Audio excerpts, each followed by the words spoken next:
Hi hello friends, എല്ലാ കൂട്ടുകാർക്കും മൗനരാഗത്തിൻ്റെ ഇന്നത്തെ റിവ്യൂയിലേക്ക് സ്വാഗതം. അങ്ങനെ നമ്മുടെ സ്റ്റെഫി ചായയുമായിട്ട് വരികയാണ്. ആ സമയത്ത് കിരൺ ആകെ അന്തം വിട്ട് നോക്കുന്നുണ്ട്. എന്നിട്ട് സ്റ്റെഫി ഇങ്ങനെ നോക്കിയിട്ട് പറയാണ്, ഇത് സ്റ്റെഫി അല്ലേ എന്ന് ചോദിക്കുകയാണ്. അപ്പോൾ അതെ, ഞാൻ സ്റ്റെഫിയാണ് എന്ന് പറയുന്നുണ്ട്. അപ്പോൾ ഇവൻ പറഞ്ഞില്ലല്ലോ ആ ഒരു കാര്യം എന്ന് പറയുമ്പോൾ, സ്റ്റെഫി എന്ന് എന്നെ വീട്ടിൽ വിളിക്കുന്ന പേരാണ്, ഞാനത് ബൈജുവിനോട് പറഞ്ഞിട്ടുണ്ടായിരുന്നു എന്ന് പറയുന്നുണ്ട് സ്റ്റെഫി. അങ്ങനെ ആ സമയം ബൈജു പറയണം, അത് ശരിയാണ്, എന്നോട് പറഞ്ഞിട്ടുണ്ടായിരുന്നു, പക്ഷെ ശരിക്കുള്ള പേര് മീനാക്ഷി എന്നാണ് എന്ന് പറയുന്നുണ്ട് ബൈജു. അങ്ങനെ അവർക്ക് എല്ലാവർക്കും ചായ കൊടുക്കുന്നുണ്ട് സ്റ്റെഫി. അങ്ങനെ ആ സമയത്ത് എന്നാലും സ്റ്റെഫിയാണ് പെണ്ണെന്ന് ഞങ്ങൾ ഒട്ടും പ്രതീക്ഷിച്ചില്ല, ഇത് നേരത്തെ അറിയായിരുന്നെങ്കിൽ എന്തായാലും കല്യാണിയും കൂടിയൊക്കെ വന്നേനെ എന്ന് പറയാണ്. അതുകൊണ്ടാണ് ഞാൻ ബൈജുവിനോട് പറഞ്ഞത്, ആരോടും ഇപ്പം തൽക്കാലം എൻ്റെ ഫോട്ടോ ഒന്നും കാണിച്ചു കൊടുക്കണ്ട, ഇവിടെ വന്നിട്ട് കണ്ടാൽ മതി എന്ന് ഞാൻ ബൈജുവിനോട് പറഞ്ഞത് എന്ന് പറയുന്നുണ്ട്. അല്ല, ഇവിടെ എന്താണ് വർക്ക് എന്നൊക്കെ ചോദിക്കുന്നുണ്ട്. അതുപോലെ തന്നെ ചെന്നൈയിലല്ലേ ബിസിനസ്സൊക്കെ, ചെന്നൈയിൽ വീട്ടിൽ ആരൊക്കെ ഉണ്ടെന്ന് ചോദിക്കുമ്പോൾ പപ്പയുണ്ട് മമ്മിയില്ല എന്ന് മറുപടി പറയുകയും ചെയ്യുന്നൊക്കെയുണ്ട്. അതിനുശേഷം പ്രകാശനെ ചൂണ്ടിക്കാണിച്ചിട്ട് നമ്മുടെ സ്റ്റെഫി ചോദിക്കുന്നുണ്ട്, ഇതാരാണെന്ന് ചോദിക്കുകയാണ്. അപ്പോൾ അവൾക്ക് അറിയാഞ്ഞിട്ടൊന്നല്ല, എങ്കിലും വെറുതെ ചോദിക്കുകയാണ്. അപ്പോൾ പറയുന്നുണ്ട് ഇത്. അപ്പോൾ പ്രകാശൻ തന്നെ പറയുകയാണ്, ഞാൻ ഇവരുടെ ഡ്രൈവറാണ് എന്ന് പറയുന്നുണ്ട്. അപ്പോൾ കിരൺ പറയുന്നുണ്ട്, ഡ്രൈവർ മാത്രമല്ല നല്ലൊരു മെക്കാനിക്കും കൂടിയാണ്, അതൊന്നല്ല ഞങ്ങൾ തമ്മിലുള്ള ബന്ധം, ഇതെൻ്റെ അമ്മായിച്ചനാണ് എന്ന് പറയാണ്. ശരിക്കും സ്വന്തം അമ്മായിച്ചനാണോ എന്ന് ചോദിക്കുകയാണ് സ്റ്റെഫി അത്ഭുതത്തോട് കൂടിയിട്ട്. അപ്പോൾ അതെ, അപ്പോൾ കല്യാണിയുടെ അച്ഛൻ അല്ലേ എന്ന് ചോദിക്കുമ്പോൾ അതെ എന്ന് പറയുകയാണ്. അപ്പോൾ ബൈജു പറയുന്നുണ്ട്, കല്യാണിയുടെ അച്ഛനാണെന്ന് പറഞ്ഞിട്ട് കാര്യമൊന്നുമില്ല, പക്ഷേ കല്യാണിയെ ഇയാൾക്ക് ഒട്ടും ഇഷ്ടമല്ലായിരുന്നു എന്ന് പറയുന്നുണ്ട്, അച്ഛനായിട്ട് കണ്ടിട്ടില്ല എന്ന് പറയാണ്. ആര്, കല്യാണിയോ എന്ന് ചോദിക്കുന്നുണ്ട് നമ്മുടെ സ്റ്റെഫി. അപ്പം അല്ല, ഇയാൾ കല്യാണിയെ മകളായിട്ട് കണ്ടിട്ടില്ല, കല്യാണിക്ക് ഇയാൾ ഒരുപാട് ഇഷ്ടമാണ് എന്നിങ്ങനെ പറയുന്നുണ്ട്. അതൊക്കെ എന്തിനാ ബൈജു നീ ഇത് ഇവിടെ പറയുന്നത് എന്ന് കിരൺ ചോദിക്കുമ്പോൾ, സാരില്ല അളിയ, ഞങ്ങൾ തമ്മിൽ അങ്ങനെയാണ്, എല്ലാ കാര്യങ്ങളും പരസ്പരം തുറന്നു പറയും, അത് അവൾക്കറിയാം, കുഴപ്പമില്ല എന്നിങ്ങനെ പറയുന്നുണ്ട്. അങ്ങനെ പ്രകാശം പറയാണ്, അവൻ പറഞ്ഞത് ശരിയാണ് മോളെ, ഞാൻ അങ്ങനെ ഒരു ദുഷ്ടനായിരുന്നു, പക്ഷേ ഇപ്പോൾ അങ്ങനെയല്ല എന്നിങ്ങനെ പറയുന്നുണ്ട്.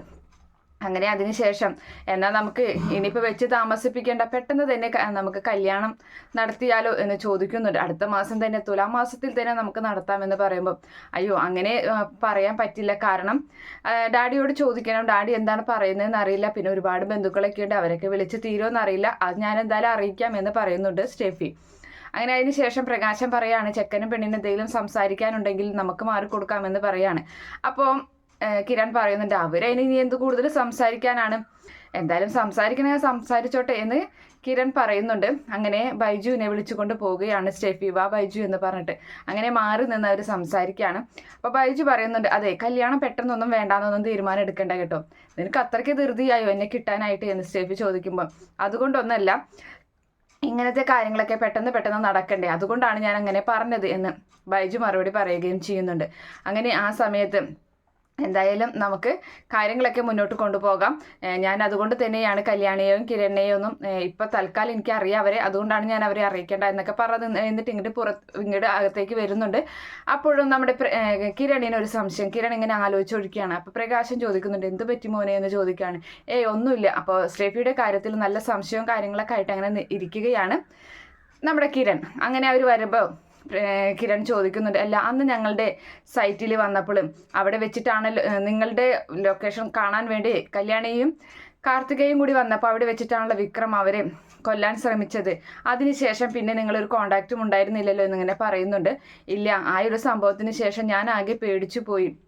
അപ്പോൾ കിരൺ പറയുന്നുണ്ട്, അത് ശരിയാണ്, കല്യാണി അത് പറഞ്ഞിട്ടുണ്ടായിരുന്നു, അതെ ഞാൻ അങ്ങനെ ഒരു സംഭവം ഒട്ടും പ്രതീക്ഷിച്ചില്ല, അതിനുശേഷം എനിക്ക് പിന്നെ ബൈജുവിനെ കണ്ട് അതുകൊണ്ടാണ് പിന്നെ ഞാൻ നിങ്ങളെയൊന്നും പരിചയപ്പെടാതെ ഇങ്ങനെ മാറി നിന്നത് എന്ന് പറയുന്നുണ്ട്. എന്തായാലും ഇവിടെ വെച്ച് കാണുമ്പോൾ വരുമ്പോൾ നമുക്ക് കാണാമല്ലോ എന്നൊക്കെ ഇങ്ങനെ സ്റ്റെഫി പറയുന്നുണ്ട്.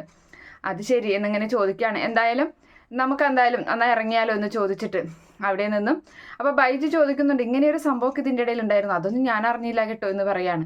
അങ്ങനെ എന്നാൽ ഞങ്ങൾ ഇറങ്ങാം, അറിയിക്കാം എന്നൊക്കെ പറഞ്ഞിട്ട് ഡാഡി എന്തായാലും വിളിക്കുമെന്ന് പറയുന്നുണ്ട്. അപ്പോൾ വിളിക്കുമ്പോൾ ഞങ്ങളെയും കൂടി വിളിക്കണം, അത് ഞാൻ പറഞ്ഞിട്ടുണ്ട് എന്ന് പറയാണ്. അപ്പോഴേക്കും മെസ്സേജ് വരുന്നുണ്ട് സ്റ്റെഫിക്ക്, ഞങ്ങൾ ഗേറ്റിൻ്റെ അരികിലെത്തി എന്ന് പറഞ്ഞ ഗുണ്ടകളുടെ മെസ്സേജ്. അപ്പോൾ ബൈജുവിനോട് പറയുന്നുണ്ട്, അച്ഛനാണ് ഡാഡിയുടെ മെസ്സേജ് ആണെന്ന് നുണ പറയുകയും ചെയ്യുകയാണ്.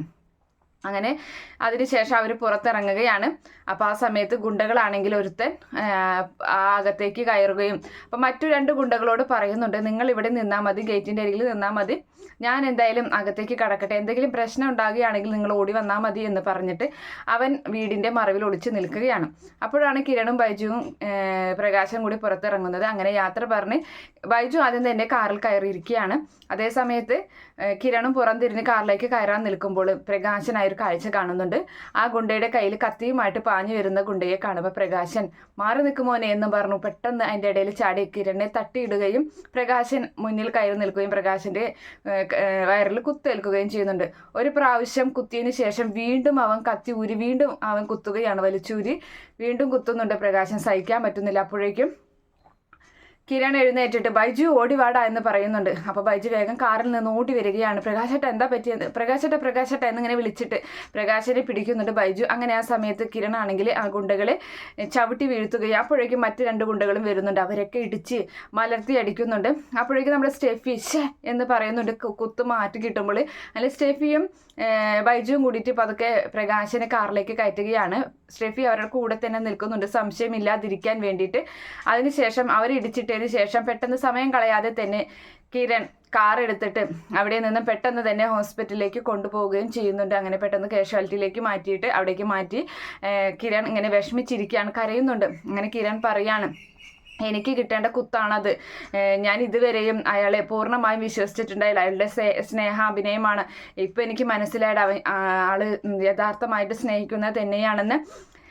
ഞാൻ ഒരിക്കലും അയാളെ ഇനി എനിക്ക് അയാളെ അച്ഛനെ തന്നെ വിളിക്കാം, ഞാൻ ഒരിക്കലും അയാളെ അയാൾ അങ്ങനെയൊക്കെയാണ് വിളിച്ചിരുന്നത്, ഇനി ഒരിക്കലും ഞാൻ അങ്ങനെ വിളിക്കില്ല, അച്ഛനെ തന്നെ എനിക്ക് മനസ്സറിഞ്ഞ് വിളിക്കാം, എനിക്ക് കിട്ടേണ്ട കുത്താണ്, ഞാനാണ് ഈ സമയത്ത് അതിൻ്റെ അകത്തേക്ക് പോകേണ്ടതായിരുന്നത് എന്നിങ്ങനെയൊക്കെ പറയുമ്പോൾ അത് അളിയ എനിക്കും ഇത് വിശ്വസിക്കാൻ പറ്റുന്നില്ല എന്നൊക്കെ ബൈജു പറയാണ്.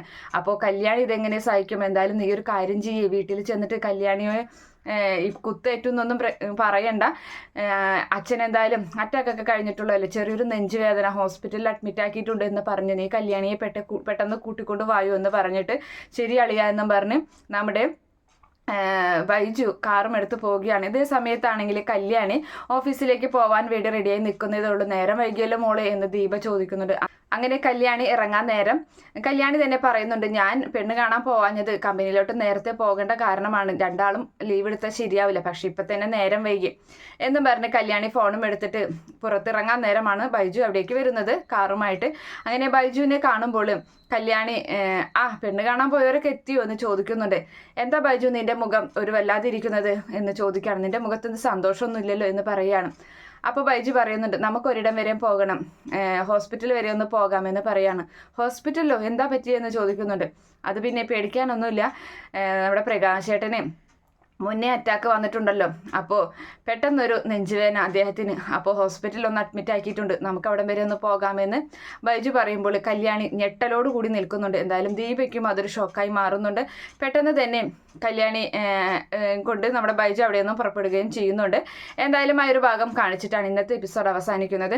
ഈ റിവ്യൂ ഇഷ്ടപ്പെടുകയാണെങ്കിൽ ഈ ചാനൽ ഒന്ന് സബ്സ്ക്രൈബ് ചെയ്ത് സപ്പോർട്ട് ചെയ്യുക. അതുപോലെ തന്നെ ലൈക്ക് ചെയ്യാനൊന്നും കമൻറ്റ് ചെയ്യാനും മറക്കണ്ട. By, thank